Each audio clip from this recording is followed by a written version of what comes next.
Hi, this is Graphically Alex coming at you with all things fat related. If that's something that interests you, please subscribe.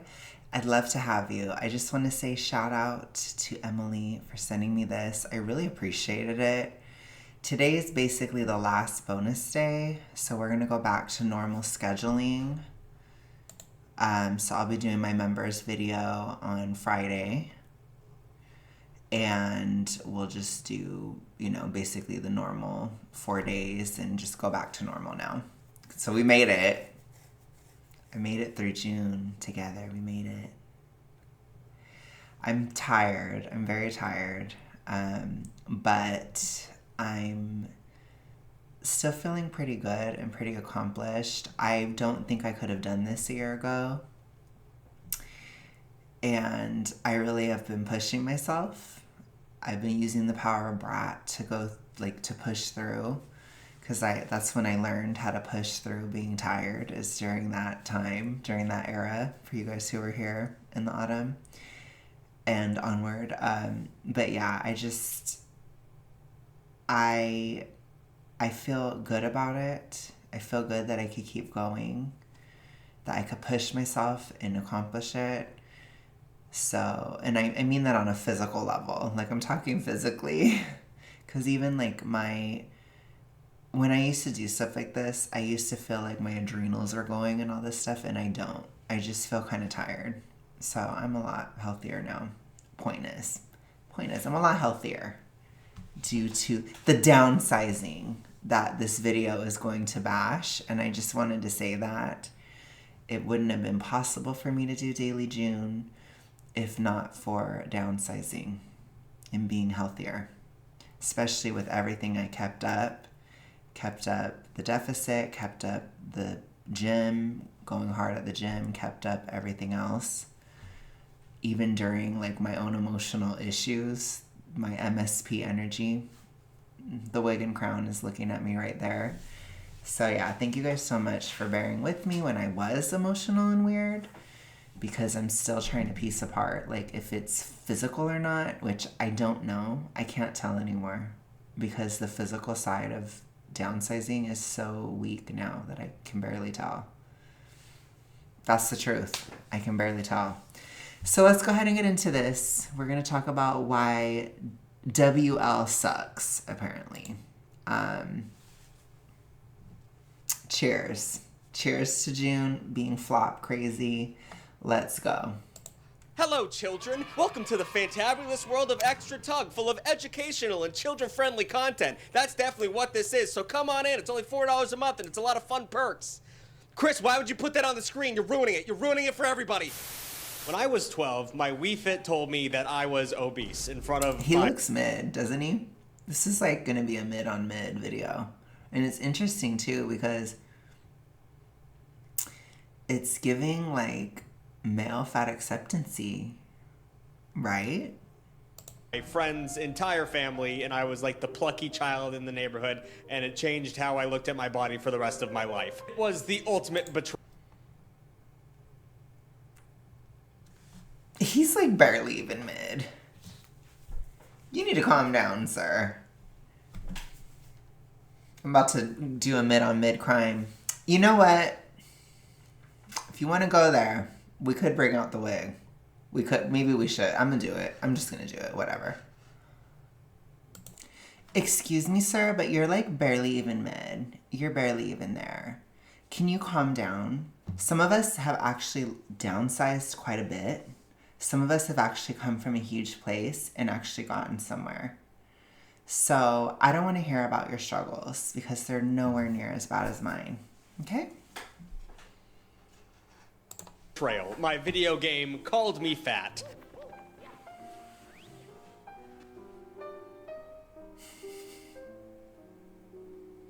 And ever since then, the fat shaming has only gotten worse. Everyone says you need to get in shape, but a circle is technically a shape, and it wasn't always like this, my tuggers, my little tuglets. It used to be beautiful, and I contend that it still is. To an extent. I mean, too much of a good thing is still too much of a good thing. Like, don't get so big you can't walk, but also don't be so skinny that I can see your skeleton. Both of those things are not good. So today I want to just go over the history of how stupid weight loss is, and this is not me coping. I didn't just eat Three Musketeers behind the camera before this. I didn't suddenly start having cravings for candy. I didn't. We're gonna just jump right into it. It's not me. It's giving mega MSP. I have to give a shout out to Emily again. This is super MSP. Like, this is almost making me feel better about myself. Like, from one MSP to another tug, you're making me feel better about myself because you're making me feel like I'm not as bad as you. So thank you. I appreciate it. Coping. Weight loss can be bad.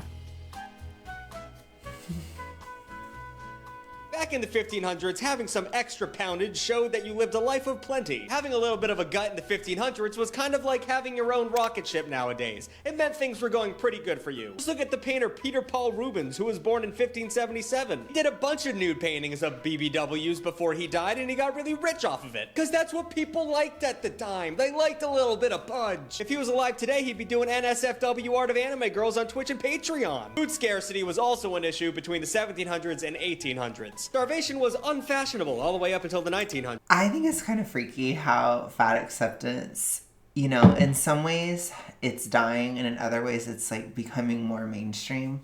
It is so bizarre to me that this guy would make this video. Like, truly. It's truly bizarre. Like, what is the point? I guess that's my biggest thing. What is the actual point? It is kind of giving a little bit of cope. It is kind of giving a little bit of possibly toxic ritualistic reinforcement possibility there. It's like, what is the point of this? I just don't understand why there's so much reaching within FA where they will reach to like however many hundreds of years ago, like as if it's relevant to today. It's really not. It just isn't. So I don't understand. Like, my decision to downsize has nothing to do with any of what he's saying here. And I feel like that's true for all of you guys as well. And I think that it's just very bizarre. There's just such an obsession with society within the toxic ritualistic. And I think it's because there is so much projection. So there's a lot of reaching and, well, this societal root of this and this societal root of that. And it's like, honey, what about the pathological root of this type of stuff, Like, that's a lot more relevant, and that's right here and right now. This is when, almost coincidentally, a noticeable shift in fashion began. Let's talk corsets, specifically. These chest compressors. You probably still see them at golf clubs and Renaissance fairs. They look great, but they're the single most uncomfortable piece of clothing ever invented. Women wore these, and sometimes still wear these, to match the unfathomable body standards that men put on them. Not to betray my own sex, but we're kind of shitty, guys. Bottom and top heavy, but the tiniest waist you've ever seen. Want an hourglass figure like all them super hot anime girls? Nobody is forcing a woman to wear a corset today. It hasn't happened for quite a while. It's also not at all connected to fatness, really. Like, there was plenty of women that were not fat at all that still wore them. So I'm not seeing it. They can never stick to a topic, They just can't. Girls all us fellas can't stop looking at? Well, go ahead and break a couple ribs, because that's what we need. These things used to look extreme as hell, and they were built like freaking tanks. They used actual whale bones and all sort of stiffeners to make them have strong shaping structure. They went pretty much completely out of the fashion by 1920s. Do you think that what do you think people in the future would say about this era and the rampant obesity epidemic? It's interesting to think about, isn't it? I just always find these kind of things interesting because this person is acting like I would have been so different back then, or I would have been really radical or whatever. And it's like, honey, you wouldn't have been. You would have been pushing a woman to wear a corset if you were alive then. How do I know? because you're low-key supporting this type of stuff right now. You're going with what you believe is a cultural trend, which, I don't know if it's cultural anymore. But I do think it's institutional, and there are going to be holdouts. And so there's that, I guess. Maybe YouTube will like that you made this video. I don't know. Along with powdered wigs and 20 feet wide dresses, which was weirdly popular. I don't know why anyone would want that. The increasing class differences during the World Wars really made people feel fed up with the fat rich. And supply issues made fancy stuff harder to make, so that's a bummer. So the lower classes became a lot hotter, and the skinny bitches came into vogue. I don't know if I could say that. Scales weren't even widely used by doctors until the 1920s. They didn't have those little shame plates in their bathrooms that you pull out every once in a while and get real sad when you look at it. Stepping on a Obesity wasn't really an epidemic at all, or much of a thing back then either, which is why as well. Sometimes when things are extremely rare, people don't think about it as big of an issue, basically, which I think, I don't know all the history of this. Maybe I should. I should probably do more research on that, which I guess I do appreciate the blind spot exposure. But there was a time when being 350 pounds would make you big enough to be in a freak show, basically. And there's a reason for that. Whereas today, it's not exactly the most common, but it's not that rare either. It's definitely not rare enough. You didn't even have home scales until 1885. People didn't give a shit about weight, probably because everyone was starving, but still. And when you were finally able to own a scale in the US, they just tossed them around. So he has to frame it as people were only not obese because they didn't have any food. You see? Those are like those little subtle things that maybe somebody who wasn't as MSP as me wouldn't notice. But I see that. That's a reinforcement. Convenience stores like there was some kind of horsey ride for kiddos. Just a thing you stepped on for a good laugh. Oh honey, you weigh $120. Who gives a shit? They turned into a sort of slot machine where you'd guess your weight, lose the rigged game, and get a fortune for your penny. Then the first American-made bathroom scale came out in 1917, and the market quickly got flooded with competition. People really wanted to see the quantification of their own relationship with gravity. I don't know, that's important, and it's still important. I don't know why. It was mostly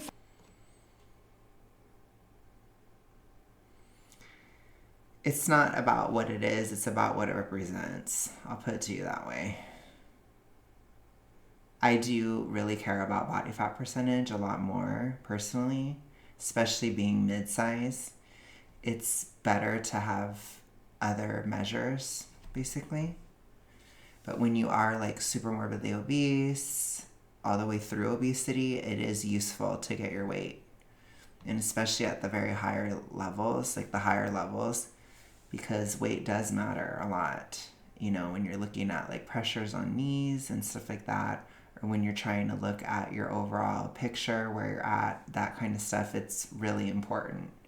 Like it's good to know that you're 350 versus 400, for example. It's really good to know that. But yeah, when you're mid-size, it's not as relevant. And I don't know, like I said, he's barely even mid-size, if he even is. Like, to me, he's like right on the line, or, lose a few wouldn't be, gain a few would be, you know what I mean? So it's like, I don't know if he's just upset that he doesn't have a six-pack or something, but whatever. I just can't even. Again, I'm MSP as F right now, and so it's like seeing somebody at his size get all extra and complain and like virtue signaling and like all this stuff with the amount of things that I've been through to get to this level. It's just so infuriating. Fun racism and religious superiority that drove people to the scales, not health concerns. Because after a few generations of Another FA point. Oh my goodness, now we're connecting race. So we already have the feminist reinforcement, and now we have the racial one. How many more can we get? Should we do bingo? Look at this. Look at this propaganda piece. Slavery and skin color becoming a less reliable so it's slavery too. That's where weight came into. Way for white people to separate themselves from black people. They started attributing gluttony and weight with black people, which It all goes back to racism at the end of the day. So all the rich white ladies went on diets to It's so weird to hear a guy say this. I know that that's bad to say because I know like there are male FAs, but it's just so rare. And it's not that I guess I don't know how to say this. Objectively, it doesn't matter that a man is saying this. But within FA, I'm just going to say this, and I know so many FAs would be so mad at me for saying this. I feel like there is a lot of misogyny within FA. Like a lot of the women in there, they're really hard on other women. Like a little too much. And I think it might come from the toxic ritualistic self-hate, basically. And so they project themselves onto other women really harshly. And, you know, it's just, they're not ever scared to like call out a girl by name, but they won't call out a guy typically. It's interesting. You know, I notice that stuff. I do. If we're going to be real, I notice it. But the point being, for a lot of these women that are super toxically ritualistic and that are being reinforced by him, they're going to take it more seriously because he's a man. So they're going to be like, see, even this man believes it. I'm so right because a man does. Do you see? That's my opinion. Which I know that's just me kind of throwing shots, but honey, I'm MSP. And I don't know what to tell you. I can do it right back at you, dude. I can do it right back at you. We can compete for who's the most MSP in this video. I don't care. maintain their false sense of superiority. Being a Protestant was still big in America as well, and fasting was a big part of it. So being skinny became associated with moral superiority, which is why all those like super religious mega church moms in the South have daughters that have weight issues because they are mean about it. Okay, well, there's a lot of people with a lot of different ideologies that have weight issues. Like, I don't know what this is. Is this getting into the caring about your weight is Christian, I guess, or caring about your weight is right wing? Is that what he's trying to go for with the Southern blah, blah, blah, blah, blah? Even though there's a lot more fat people in the South. So I don't even know. I mean, I don't think that these people even logically think about what they're saying ever. But I mean, this is a lot of reinforcement. I'm impressed. I'm kind of impressed. I'm literally like, he may have an issue. This is a lot. So he might actually have the toxic ritualistic going on, which again, it can happen to men too. And I'm going to say it many times on the channel because it needs to be said. I'm really a huge advocate for separating the toxic ritualistic from womanhood. It's not the same thing. Just because you're a woman, it doesn't mean that you have E fall by the letter D. Just because you're a man doesn't mean that you don't. That's not real. It doesn't have a gender. It doesn't have a political position either. It doesn't have a religion. It doesn't have any of that. It is a pathology. And it can be severe or mild, which typically when somebody's mid, if they're within BINGE, they're more mild. But you can still have it bad with other types, which I'm not going to get into because YouTube gets really persnickety about other stuff. But basically, somebody who is mid, they could have a severe issue depending on what it is. But it's just typically not BINGE. It would be more mild if that's what's going on. But regardless, there's a lot of reinforcement going on. And I feel like it's coming a little too naturally for him. So I think he probably has something going on, especially considering he's talking about that memory of getting on the Wii and being told he was obese when he was a kid. That was very MSP. That was very giving toxically ritualistic. I'll put it to you that way. That was like some kind of formative memory for you. You might want to consider that. It's not exactly normal. Health was just a weird little thing that was sitting on the back burner waiting to make the entire world miserable. At the top of the 1900s, you could only really expect to live until your late 50s at best. Hand washing was still the latest fad and people didn't really believe in it, and we still hadn't invented the tuberculosis vaccine. A lot of people still don't have the TB vaccine, and go watch the John Green video if you want to get sad about that. But thanks to a focus on this kind of thing, less and less deaths started happening due to completely preventable illnesses. People started paying attention to all the random shit that was killing them. Like back in the day, you were just happy to get some food. Now that you have food, you're like, why am I dying though? Why? Oh, I have worms in my brain? Okay. This is when like the first anti-smoking campaigns began. To be honest, we were figuring out the most basic shit, honestly. We were just starting to connect the dots that a certain level of thick... So we were getting the basic things, but what are we doing now? We're forgetting them? We're just like throwing out that obesity matters? Is that what's happening today? You know, it's like, I don't know. Oh my gosh. I'm just like, Lord, help me. Lord, give me the patience. That's all I could say right now. I'm literally, I'm so mad. This is so mad. This is so maddening. Oh. Come on, Alex. You can do this. You can get through it without being too MSP. Even though I'm really there tonight. I'm really there. Also meant you were gonna die sooner. So in the eyes of the public, this is another reason why skinny became more attractive. It meant you weren't gonna die that fast. We're a big fan of jumping on things that make us feel like a little less mortal. You know what I mean? Like humans are all really afraid of dying. So when we hear, oh, if you don't eat chips, you won't die so fast, we won't eat chips. Or at least we'll feel really bad about doing it. But suddenly that gravity number really started to matter. And to the absolutely flawless system known as BMI. Gravity. Oh my gosh. Ugh. I'm gonna throw up. If you don't know, I just made a joke, because BMI is a worthless value that genuinely doesn't make... Okay. Another FA talking point. Gosh, really, you guys? Take a shot every time. I'm just kidding. I can't suggest that on this channel. It doesn't help with downsizing, so never mind. Drink some water with everything he says. Makes sense at all. Body mass index is worthless and always has been unless you're an insurance company. Even the guy who made it, Adolphe Quetelet, whatever, good save putting an E at the end of that, never wanted it to be used for health assessment. Around 1830, he was just trying to figure out what the true average man was. His formula wasn't designed for health, he was trying to find the ideal, most socially accepted person, which makes it an absolute problem from its very conception. He was trying to find the most normal person, which, as you know, bad luck to... Normalization within weight is a good thing. It's really good. The human body, while it can have some variance, while healthy weight ranges can vary between individuals, they don't vary that much. So it doesn't go to crazy levels.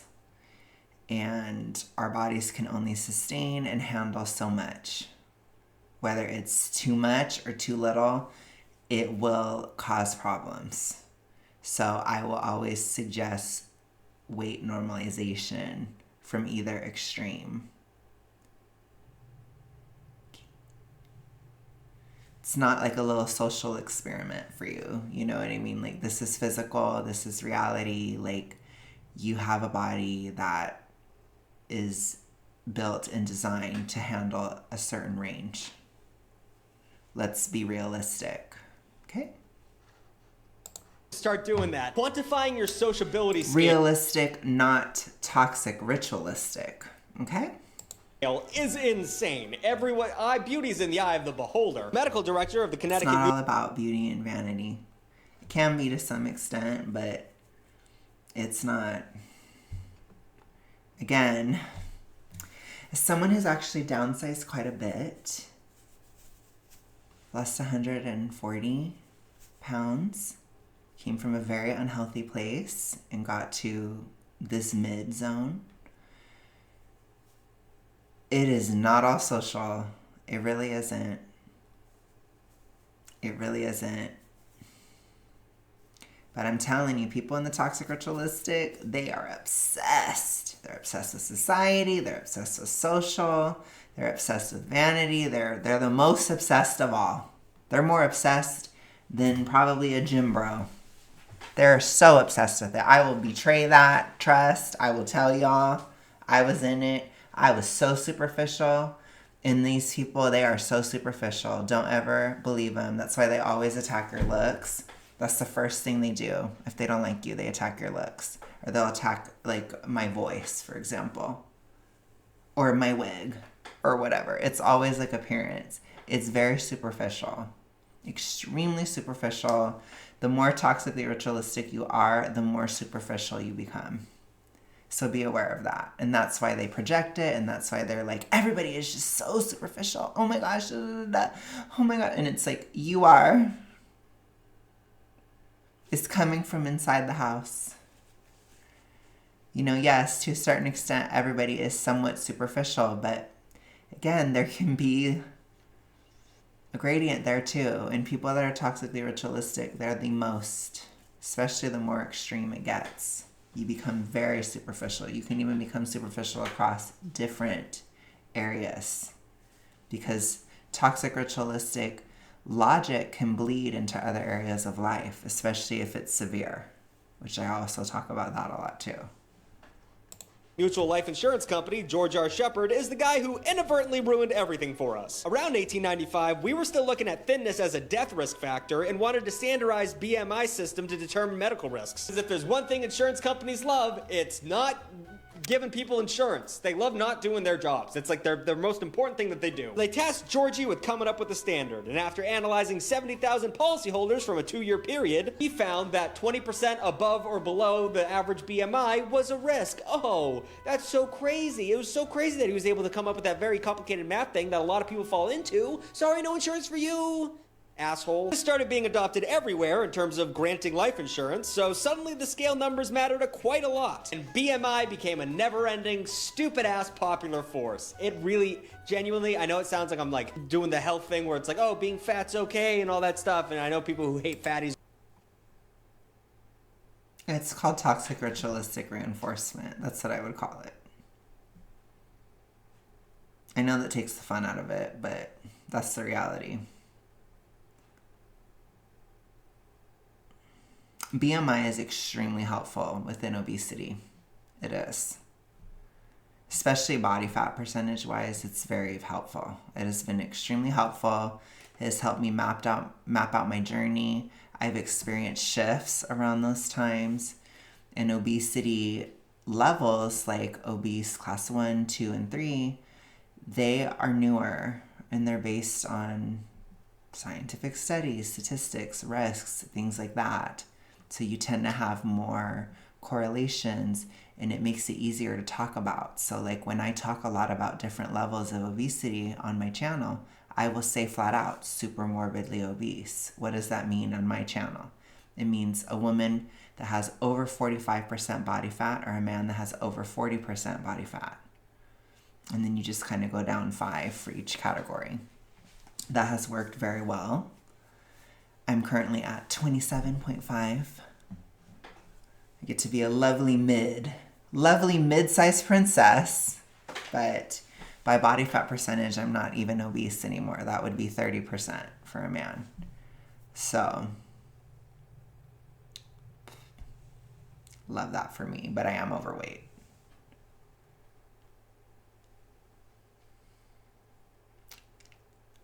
We love. So overweight, but underwhelmed, you know?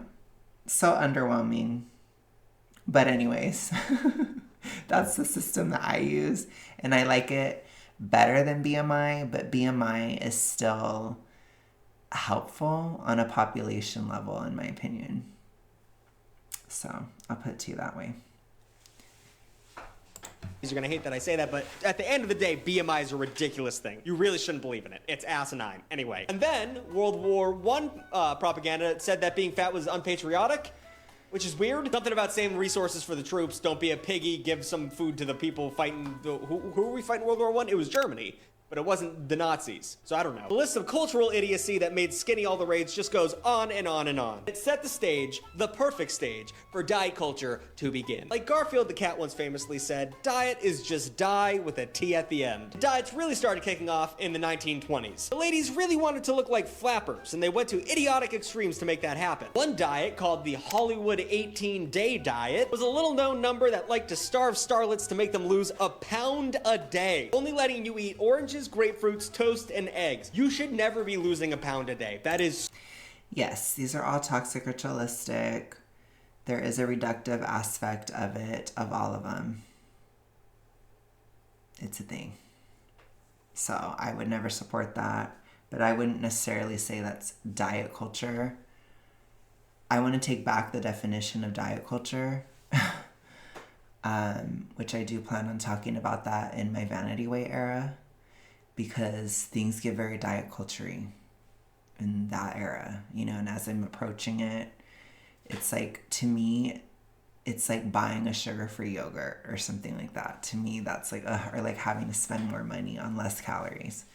Like, I have criticisms of it, but I'm not going to call that, I'm not going to allow the toxic ritualistic to claim diet culture when it's just code for the reductive side of the toxic ritualistic. It's like, no, let's call it what it is. That's what that is. Make no bones about it. You know, that is toxically ritualistic. Those fads are toxically ritualistic. They always have been. They always will be. Doesn't mean that you have it if you've taken part of it, but if you've stuck to it for a long time and all that stuff, or you go from thing to thing to thing, oh honey, or you keep using it as a reason why you should be INGE, that's all toxic ritualistic. But no, trying a stupid one for a couple of days, it doesn't mean you have it. But yeah. So Stupid. unhealthy. The medical millennium diet encouraged slow eating and It's regular also unhealthy to be obese. Have to just point that out. enemas. Also, if you wanted to lose some weight, smoke some cigarettes. They make you poop a little bit more, you know, they make you lose your appetite. Just smoke some. Yeah, this stuff will never end, so it's never going to stop.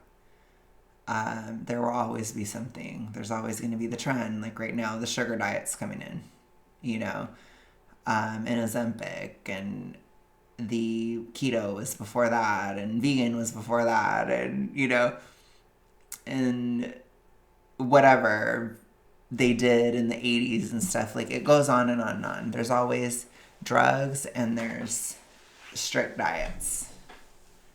But it depends on how you use it. And it depends on your motivations for why you're doing it. And it depends on how healthfully you're doing those things, you know.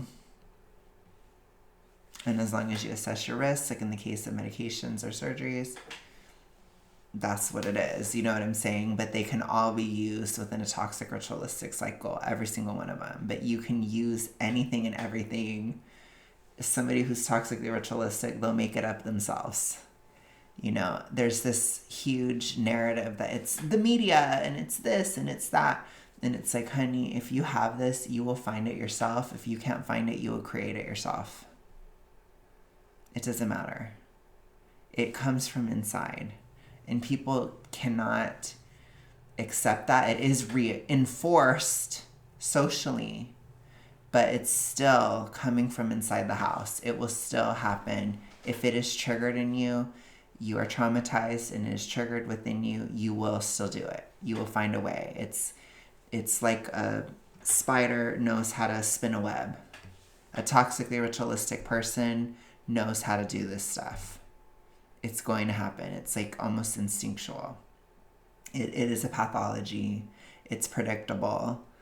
You know, I've really, in my mid-era, I've been really trying to tell you guys, like, it's not special to have these types of mindsets. It's pathological, and they're very common. Although the reasons behind them are different for each person, they present very similarly from case to case. So It is a pathology. It is a mental illness. And that is really important. It's a mental illness that has to not be affirmed. It is delusional. But he's just talking about the reductive side, but the binge side is also delusional. So saying things like acting like weight doesn't matter at all, acting like obesity doesn't matter at all, these types of things, this is also delusional. Like, you can't get rid of the toxic ritualistic by swapping out one delusion for another. That's called transference. That's people just transferring from one problem to another. I don't support that on this channel. I don't think anybody should. That's a huge no. It's a no for me. A huge one. Eggs. Oh my god, you're being so annoying. Just smoke a cigarette. It's easy to stay thin when you're slowly killing yourself, but one of the most famous dieting techniques, calorie counting, began in 1918. And somebody isn't slowly doing that when they're hugely overweight or when they're drastically overeating. Not according to him. It only goes one way. That's how you can tell. Toxic ritualistic. I can tell. To Lulu Hunt Peters' book, Diet and Health with Key to Calories. A better title would be called Food Shaming, because that's all her little book did. Food as fuel was not a pleasurable idea. Perfect. Now we're getting into active reinforcement. Look, it's even more obvious. Did you like how he started out like with the political stuff, and then now he's getting into the actual, like, you should totally overeat? I think he might actually have an issue. It's crazy. Lunch was a bit of bread and cottage cheese, notably the worst of all the cheeses. In my mind, I just imagine a farmer chewing up a little bit of cud and spin it right into a plate, because that's what it looks like. But we've been chasing the diet. And I want you guys to understand too, because there will be some people who are like, I don't get that from that. It's a message that's not sent. It's not designed for you. It's designed for somebody with binge. So I call it the tracker jacker. It's like he's spitting out these weird bees, and they're going to go find the person that has the issue. It's like a hive. Literally. It's really crazy. It is. I mean, I know I have like this weird smile on my face, but that's just because I'm feeling very MSP and kind of bitchy. But I'm actually mad. Like, as he's saying this stuff, it's actually making me kind of mad. But I'm trying to stay calm. But it's basically like, it's like a hive mind, you know? It really is. But the thing is, it's not that common. And that's what I have to keep telling you guys. Like, most people don't have it. So most people will see this video and be like, oh, okay, whatever. Like, I'm kind of mid. I don't really care. You know, maybe I'm class 1 obese and I don't really care. Okay, thank you for telling me I don't have to care. Now I don't have to do anything. That's basically it for most people that watch it. But for the toxic ritualistic, they're like, yes, I'm right. Yes, I'm right. Yes, yes, yes. I'm going to go do it now. I'm going to go do this and da-da-da-da-da. I'm going to go, you know, binge, basically. Sorry. I know it kind of ruins it, but that's the facts. It's okay to eat for pleasure. It's okay. So what does that mean? To a normal person, it means like, oh, let's say we have a holiday or something and we're celebrating something. Okay. But to a toxically ritualistic person, it isn't about pleasure. It's about anxiety. And at times it can be even to the point of pain. And food isn't that pleasurable after, let's say I'm eating some cake. When I have one slice of cake, it's really, really good. If I have another one, it's like, oh, it's getting kind of overwhelming. That's when a normal person, even if they're totally like overindulging or they're indulging, they'd probably stop after 2 slices. That's a typical thing. Now you can get into hormonal issues, or maybe somebody's really, really hungry hormonally, or they don't have any fullness cues because there's something physically, pathologically wrong. So that could be somebody where they're like, I want to go for that third slice. Or there can be a toxic ritualistic component where I want to keep going because I don't want to think about something. And then it can get gross or it can start to hurt as you go for a third, fourth, etc. On and on and on. So, and then you can have the even more complicated case. I don't know about typically, but probably, honestly, with most people who are super morbid, they'll have hormonal issues and toxic ritualistic issues at the same time. So then you can have both, where it's like, oh, I want to keep going for anxiety reasons, but I also don't get full for a very long time. That's where I was back in 2020. It's very difficult. When you have both of them, it's very hard. Very, very, very hard. But still, people will push themselves. So it's not pleasurable. It just isn't. It's a lie that you're telling yourself. It isn't actually that pleasurable. Indulging, yeah, it can be pleasurable. I will be real with you. I will. Way going for it, going into a binge, it's not pleasurable. It's just not. Which again, people don't understand what those are or what that is, but it's a lot of food. It's probably more than you're thinking. So, but for those of you guys who have had this issue, you know what I'm talking about. I feel like that was a good example. Anyways, let's go ahead and continue. The week ever since. So let's do a speed run of all the dumbest fucking diets that have ever actually been popular throughout history. First, grapefruit diet. Grapefruit, really bad for your heart, but we're not going to talk about that. Grapefruit diet has been popular for a long time, but like I said, it's just the Hollywood 18-day diet. You avoid carbs and eat a grapefruit with every single meal. Though there's no basis in any kind of science, they say that the grapefruit is a fat-burning catalyst. It also leads to, once again, a lot of heart disease and a lot of complications with medications, and people die all the time by eating too much grapefruit, but it might make you prettier. Might make you ready for that wedding dress. So, who knows? Next up, we have the Atkins diet. People never die from being obese, right? I'm going to keep saying it. Philip DeFranco did it.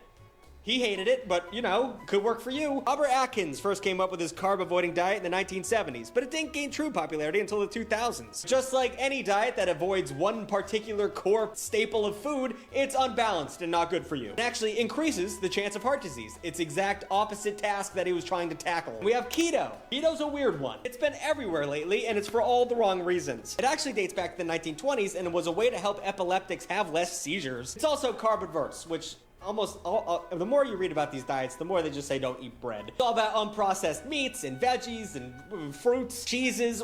At the end of the day, it's also like you can have a pound of cheese and still be within the realm of this diet, and that's not... You don't have to do any of that. You can just count.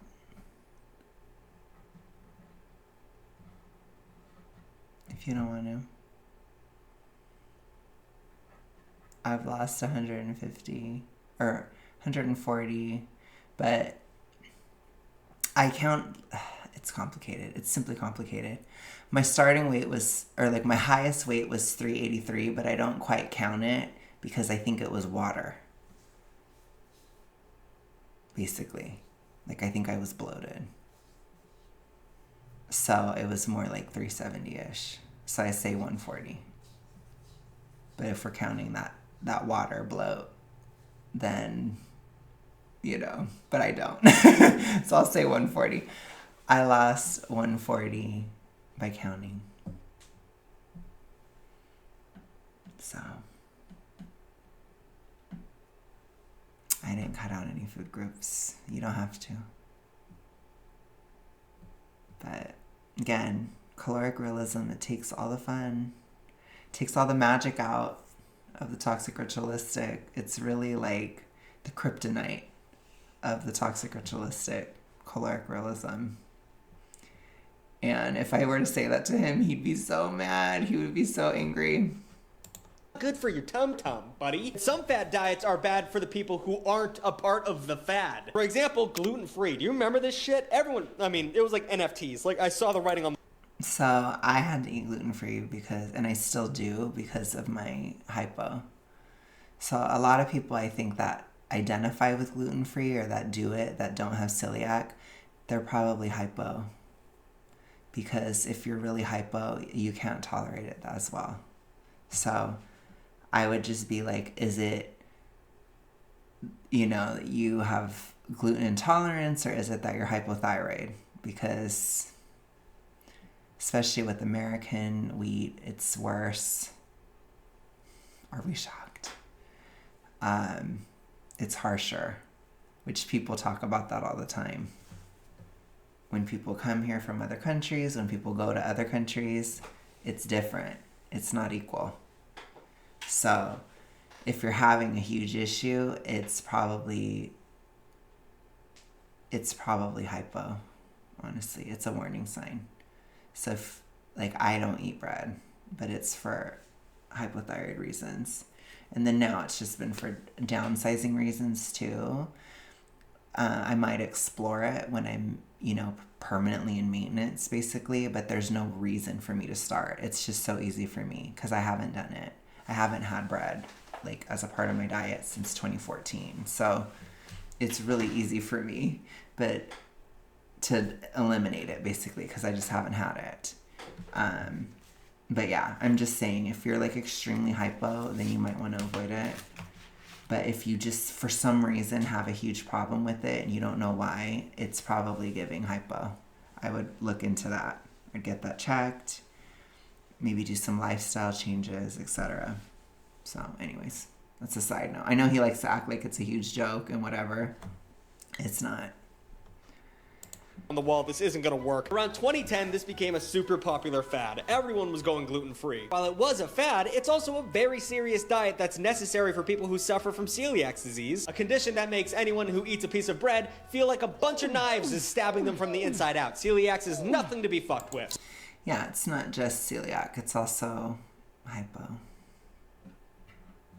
It's the hypo too, which is, the mystery diagnosis or something. It's don't talk about it. Shh. That's the weird one, Ooh, don't talk about that condition. Oh my gosh, It's a little secret. It's the forbidden truth, But I'm just letting you guys know if you really have an issue with bread, that's probably why. If you don't have celiac.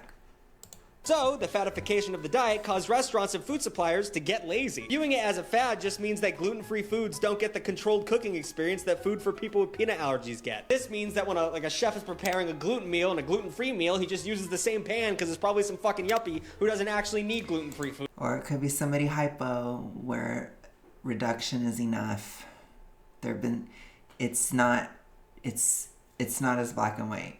Because for me, it depends. There's been certain phases or certain times. I remember this one time, back in 2015, I had bacon at a buffet and the bacon was on pieces of bread.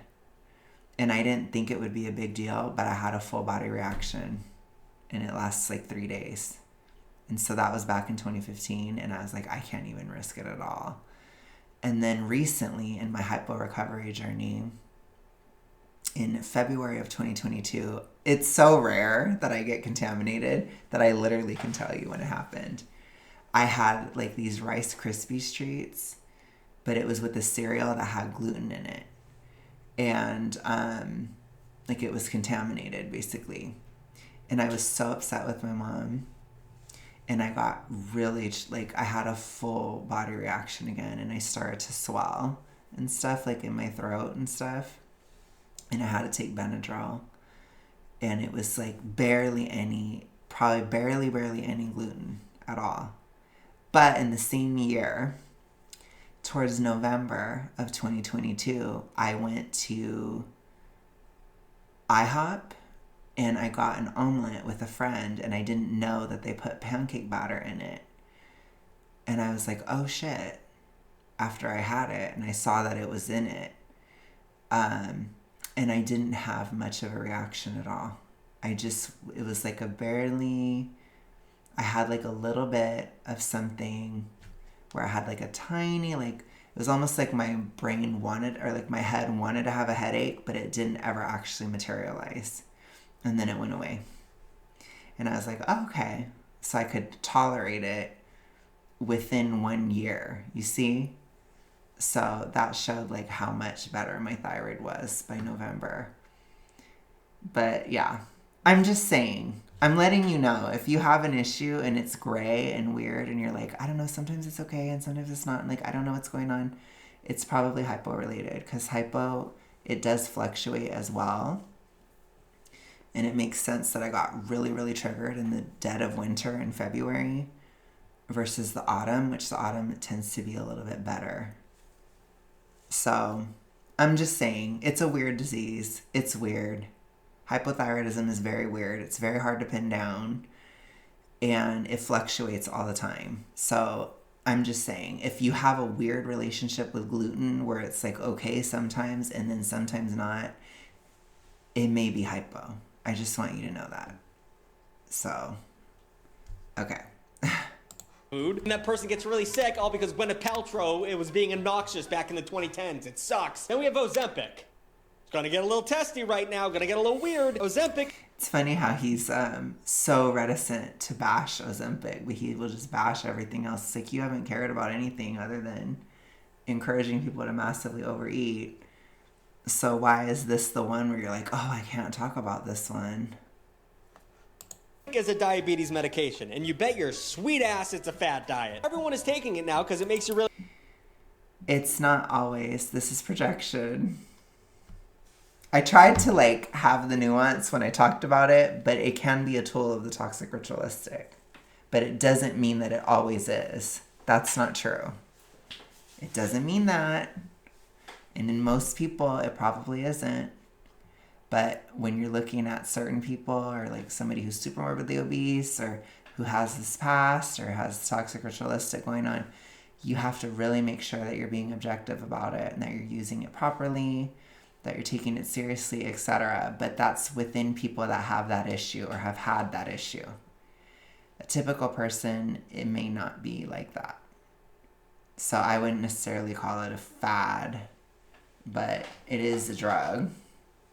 And it can be used, but like I said, anything can.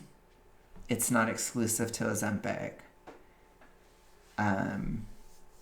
But anyways, let's go ahead and continue. That's a little bit of projection from him. I think he has an issue. It's kind of sad, actually. I'm trying to have a little bit more compassion now, especially since I've become more emotional. But it's hard. It's like, ugh, like it's kind of uncomfortable, you know? We love a full range of emotion. Really thin, which means that it's more difficult for people who actually need it to find it. Just like what's happening with ADHD medication. Yeah, I have a bunch of Adderall in my closet. I'm selling it. But that doesn't, Chris, don't put that in. That was a bad joke, and YouTube will definitely not like it if I talk about that. Speaking of moving weight, let's talk about working out. Working out goes all the way back to the ancient Greeks and gymnastics. They called it gymnasium, which means exercise naked. Every time you go to the gym, do one for the Greeks. Take that hog out. Greek men had a tendency to get the hog out when they were getting into competitions or training for war. Working out in front of people is already embarrassing enough, and I have body issues, so it probably would be way worse. Toxic ritualistic. Body issues, interesting. Okay. I mean, I can see that he has it, but it's getting clearer and clearer. Treadmill in front of everyone at the gym, but my hog would be swanging. It was a huge part of Greek culture though, but working out didn't really become important until the 19th century. Once again, people started associating physical fitness with a stronger sense of morality. Again, everyone just wants to be better than everyone else. It's just within the toxic ritualistic. I don't think everybody thinks about it morally. People can think about it competitively, but that's typically within like bodybuilding and stuff. But again, there are people that are within the toxic ritualistic that are also into bodybuilding. There's some overlap. And we need to separate one from the other. They're two different things, although they can overlap. Because there's all that moralizing and stuff. Like when you listen to Ali on the Fab Fatty, she's always like, I'm not a bad person because I'm bad. It's like people in society don't really say that. That's a toxic ritualistic thing. So people that are within that world will say it, but Gen Pop doesn't really say it. And the Olympics, as we know them, were held for the first time in 1896. It didn't include women for the first 30 years, because only men can jump far, run fast, and lift heavy things. And this kind of led to fitness being huge in Nazi Germany, because being the perfect Aryan Toxic race ritualistic. Really... Look at that reinforcement. Fitness is for the Nazis. Oh my gosh. Drink some water, you guys. I knew it was coming. I could feel it. I should have said it before he did. Hopefully you guys saw that coming. If you did, I'm going to pat myself on the back. Because then I let you know. I let you know that they were going to say that. I've told you. I told you. Angelica, if you're watching, I told you they say this. I told you all. In my video, I have a video in the description. Toxic ritualistic reinforcement. This is what they say. They say all this stuff. Wow. Important to them, so they all wanted to be really physically fit. It was a big part of the Hitler Youth, because gosh darn do cults love starting people young. But fitness didn't really take off in America until the Cold War. God, just play the music. Just play the Cold War music. USSR, bring it in. Sickle and hammer, let me see it. Mostly, we just didn't want to be outdone by the communists, and President Eisenhower instituted the Presidential Fitness Test, a test that was designed to encourage fitness in the youth. But all it did was really give bullies more fuel to be evil to the weaker links. JFK really urged Americans to work. Oh my gosh, they're so obsessed. I hated, like, PE. I hated it. But I also can admit that I had toxic ritualistic issues in high school. So sure. Yeah. I think it is definitely a thing within that world to hate PE. Gosh, I just messed up my crown. Work out as well. And honestly, it's good to work. You should work out. It's ridiculous not to do that. But fad workouts have been around in America for eons. For example, this dumbass vibrating belt. Chris, put up a video of like a black and white footage of a lady using this thing. This don't work at all. This is stupid as shit. Because most people want to lose as much weight with as little work as possible, the vibrating belt machine was one of the first big fads in America. It got popular in the 1950s and did nothing but jiggle you around. Still, it took until the 80s for people to realize it didn't do a goddamn thing. How about jazzercise? Losing calories doing this. Jazzercise took over that particular popularity spot, but it dated back to 1969. It's somewhere between dance and yoga and kickboxing and a bunch of other weird shit. I know, but what is the big deal? You don't have to do it if you don't like it. I don't do it. They're always like, oh, I'm always so judged. Everybody hates me. That's Mid-Sized Princess. But then they're super judgy. It's like, why do you care if somebody does jazzercise? I don't care. Had all sorts of at-home VHSs and jazzercise studios, successfully becoming one of the silliest ways to lose weight ever. Might I throw out a... So he's shaming exercise. Toxic ritualistic. Bing! I haven't thought of that one. I didn't think about shaming exercise. That's interesting. I knew that my video didn't have everything. Thank you, Big Tug. You gave me one. You gave me another one. Shaming exercise. Very interesting. Actual honorable mention to prancercise. Chris put up a video of that weird lady doing prancercise. She pretends to be a horse and just jogs around a park. It's super fucking weird and I hate it. Then we have CrossFit, which is insane. I hate CrossFit so much. CrossFit began in 2000s and exploded onto the scene. It's one of the most intense workouts you can do, and fans of it are so annoying about it. CrossFit people just make their entire personality CrossFit. That's just what happened. I think it can be really harsh. I think you need to make sure you eat enough and rest enough. A lot of people don't. That may be some things that we're going to talk about in the vanity weight era. So a little spoilers there. Overtraining is a thing. But you didn't hear it from me. Not yet. Which makes it super easy to ignore how terrible it is for you. CrossFit is bad. People get seriously hurt doing CrossFit all the time because it's just like extreme explosive movements were good for losing weight and working out, but if you're not, if you don't have a good recovery person behind it, you're gonna blow your back out. Most commonly, people develop something called extrarenal rhamboliosis, which is a breakdown of muscle from extreme use. Also, kind of killed a guy one time. First time they tried to include a swimming event, Serbian athlete Lazar Duric drowned. Moral of the story: CrossFit sucks and it hates you. And also, I want to talk about, it's so interesting because CrossFit, I remember they all came up, like everyone had a CrossFit studio in every town, and then a bunch of millennials went to do it, and then either people dropped out but the same millennials stayed, and now those CrossFit places are getting no new customers, but the people who still do CrossFit still do CrossFit. So it's like a cult that came up, has no new followers, but it's still profitable because the people keep doing it. It's very interesting. Go to your local CrossFit place. Everyone in there has been doing it for at least 7 years. It's so cool. Which leads me to the part of how everything we do here is just money grubbing bullshit. Most workouts. I haven't done CrossFit and I've still downsized quite a bit, so it's not necessary. I do suggest lifting. If you're super morbidly obese or hypo or whatever, just don't push yourself so hard. Like, try not to be gasping for breath. It's not good. So just lift, kind of, do your thing. And don't gasp for breath. That's my advice. It's not good for you in that position. If you're thinner or whatever, you want to push yourself, that's fine. But rest, and you might need to eat more on the days that you're running. That's my suggestion. And you need to, rest. And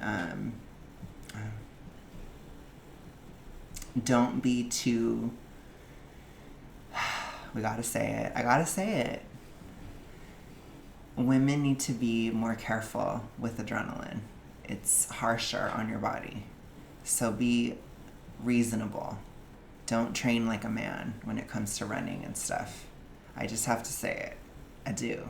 But just like how men can't handle estrogen as well, women can't handle adrenaline as well. So be careful with that. And obviously as a man, it's not as big of an issue. So there you go. People may not have wanted to hear that, but it is what it is, okay? You can still run as a woman, but just please rest. Please do rest. And everybody should rest. And you might need to eat more, etc. if you're doing that. I don't think it's wrong. I'm just saying, rest. Rest. I'm going to keep saying it. Rest. Because it's very stressful. So be aware of that. But I understand the desire to push yourself physically, but always recover. That's all I'm going to say. Workout fads, most workout cults, they're all money-grubbing bullshit. People are always trying to find new ways to drain us thick folks of our cash. You've got all these workouts that cost an arm and a leg. Food that doesn't make you full. Oh, wait, we can't talk about that one. Never that. Because fast food is super cheap, right? Oh, can't talk about that one. Because preventable drug use and healthcare is super cheap when you didn't have to go into that. Oh, wait, we didn't talk about that one. Oops. Don't talk about that either. We have to talk about Alex's sugar-free yogurt he had today. So I guess I'm a huge dumbass because I bought that today, according to him.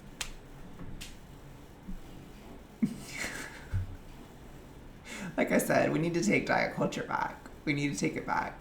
Every couple of years, there's some new piece of exercise equipment that everyone needs. Remember the Bowflex, the Total Gym, the P90 Flex or some shit, the shake weight? Even hula hoops started out this fucking way. That's where hula hoops came from. Then you've got all the fitness companies that want to sell you the right clothing and accessories for the gym. Everything that Under Armour makes is more expensive than every single one of my personal little ditties I like to throw on my body. You don't have to buy any of it. Like Brooks cost around $150. All of this stuff is designed to be... If you don't want it, then you don't have to buy it. If you want it, you can buy it. I don't know. I just don't get this. Sweated through and beat to death. Why am I paying a premium for pieces of clothing that I'm going to be spending an hour or two at a time? Don't call me lazy. That's as long as you should spend in a gym. I'm never buying anything from Lululemon. I'm not going to let that happen. I spend longer. But I do full body. So I'm there for a while. But I rest. Sometimes I fart around a little bit, but I can be in there for 3.5 hours on my 2 full body days. But I can fart around a little bit when I'm in there. And then I rest. So I go 2 days, and then I do a bonus day on Tuesdays now for some upper body stuff, but it's not as much. It's probably more like that hour or so. But I do a lot. But I do rest, like I said. So you can push yourself, but you need to rest. That's the issue. Sometimes people don't focus on that aspect. Happen. Originally that was a lady brand, and then the hockey kids started wearing the sweatpants, and all of a sudden it's okay to do that. I don't agree with it. The number of MLMs that have popped up in weight loss space is absolutely insane. MLMs are also modern pyramid schemes. You should know that by now, but all of them are about losing weight. That Herbalife shit, it's all terrible. They turn their customers into sellers, acting like they're starting their own businesses, asking them to buy in bulk and sell to their friends. Then they recruit their friends to become sellers, and then all of a sudden everyone has $1 million worth of product and no one to sell it to. Amway was found guilty of illegal business practices in India, who identified it as straight up pyramid scheme. And they're still in business, selling nutrient supplements and all sorts of wellness garbage. Herbalife is still going on. I made a joke about it. It's still a thing. But in 2016, they paid out $200 million fine to the FTC after being accused of lying about how much money sellers could make on their products. Their total revenue as of 2023 was $5 billion. We don't even know if their products do anything for weight loss. They've never been tested. But we do know that they were sued in 2008 for having too much lead in their products. So what the fuck? Also Peloton and Soul Cycle and Step Class and hot yoga. All of it's, I hate all of it. So what he's doing right now is he's kind of just trying to inundate. I think it's like a rhetorical device where you just kind of throw thing after thing after thing after thing. Like you just kind of do that. I'm not falling for it. My answer to all this is you don't have to do anything you don't want to do. The only thing I will push you to do is to lift weights. That's what I will push you to do. I will. And it does piss people off, but I will push you to do that. Everything else is optional, pretty much. Within downsizing anyway. But I will push you to lift. I will. It does make a huge difference. But, you know, I'm not going to discourage somebody from using the Stepmaster, but I'm going to say you need to rest. Take care of yourself. And if you're smo and all that, don't be doing that. It's not good for you. Anyways. I don't know. It's so every time you go to do something, people are like, well, if you stop eating, then your body's going to hold on to nutrients, so then you get fatter if you stop eating, but if you keep eating, you're going to be really fat, and if you... It has to do with hypo, and it has to do with, like, when people make those arguments, they are observing hypothyroidism, basically. So if you don't treat your system well, then you'll have to invest in it to get it back. It typically has to do with nutrient deficiencies. As again, if you have deficiencies, you can have issues with production or utilization. I know that's boring, but that's what it means when people say those things. Yeah. It's not that complicated. It's just eat nutrients, have a somewhat balanced diet. You don't even have to be perfect. The body is somewhat resilient. When you're super morbidly obese, you might have to be. But it's more so like you will be ragingly hungry if you're like doing something wrong. But like at lower levels, you don't even have to be totally perfect, but you just can't be totally nuts. If you're like doing toxically ritualistic reductive stuff, yes, you're going to mess up your metabolism. But it is temporary if you get those nutrient stores back up, but it can take a long time. It can take like a year. For me, it took me 1.5 years. So don't be crazy. But he's acting like, I just don't even know. Ugh! Just count and eat nutrients. He would hate me so much. A lot of these people would hate me so much. He's very MSP though. This is like extreme levels. If you work out on these days, you're going to see less of a return, and you should work out to exhaustion unless you don't. It's all very confusing. It makes me different people's goals. Different people, different phases, different goals. You have to see where you're at. For me, as a mid, I am pushing myself where I lift heavier every time I go until I can't. But I'm at a different phase. When I was super morbidly obese, I used the machines more so for a cardio benefit. So I would do high reps and I would do it faster, but not like crazy fast. Because like I said, don't be gasping for breath. But I would do it faster because it was more about actually burning the calories. So it was a different goal. Now, in some circumstances, it's more about building muscle. So it's different. So I do less reps, higher weight, blah, blah, blah. And I push myself with progressive overload. But it's a different phase. You need to just figure out where you're at and what you need to do. And that's okay. And a lot of these things shift around the time you're mid. And you can make different decisions. That's my advice to you. Angry. I'm pudgy. That's just how it is. It's how I'm gonna be for the rest of my life. I'm sorry. This whole weight loss culture we have sucks ass. I'm not buying your crap. I'm not going to your niche gym. I'm not taking your stupid Okay, well, big whoop. You're acting like somebody who's like, I'm not going to go to college. It's like, okay, then don't go. Or I'm not going to have kids. Okay, then don't have them. And shut up about it. That's how I feel. It's like, on its face value, saying I'm just going to be pudgy forever, it's a pointless statement. It's like, just shut up and just be pudgy forever then. You know? I just don't get it. It's like, it's not just about that. I know it isn't about that. It's about some weird, it's like a toxic ritualistic reinforcement. That's what it is. Because being pudgy or whatever, there's just nothing to say about it. When you're mid or you're just whatever, I don't even think he's mid. He's just kind of like average or whatever. Like I said, he's kind of like in between. He's in that in between phase of thin and mid.